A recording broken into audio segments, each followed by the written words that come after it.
Hola, benvinguts al microclub d'anime i còmic de la Biblioteca Montserrat Roig de Sant Feliu de Llobregat. Soc en Joan Falcó, conductor d'aquest club.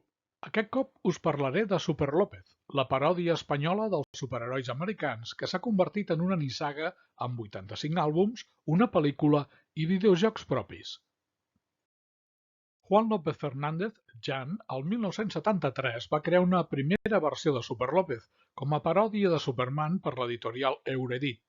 El personatge va tornar a l'editorial Bruguera el 1974 i el 1985 ja tenia una revista pròpia, sent el darrer gran èxit d'aquesta editorial.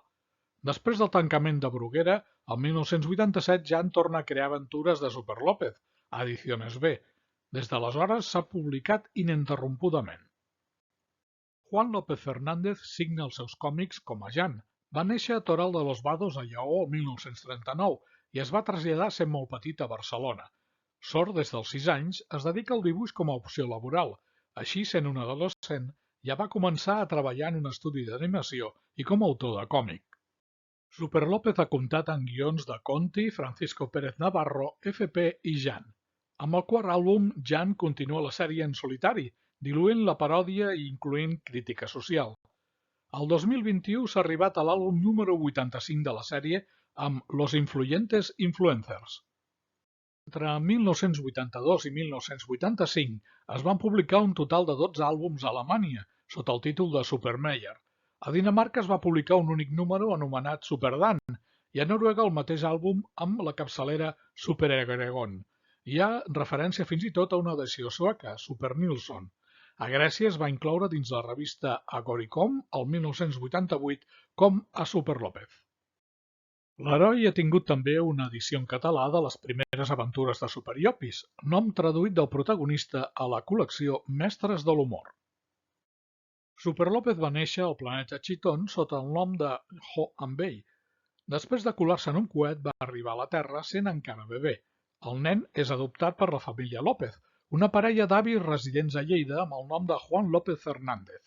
López creix intentant portar una vida normal, al temps que s'esforça a controlar els seus superpoders i combatre el mal. De gran, Super López comença a treballar com un comptable en una oficina a Barcelona.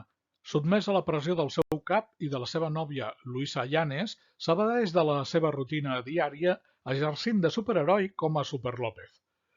Sovint no entén què passa al seu voltant i avança a força de cops fins a resoldre els problemes per casualitat. L'exclamació preferida de Super López és Cachis la mar, amb les variants Cachis en la mar, Renoi o Cachis. És una forma d'homenatjar el dibuixant més antic preferit de Jan, que signava com Me Cachis al segle XIX, i el que va dedicar un article en el número 46 de la revista Super López.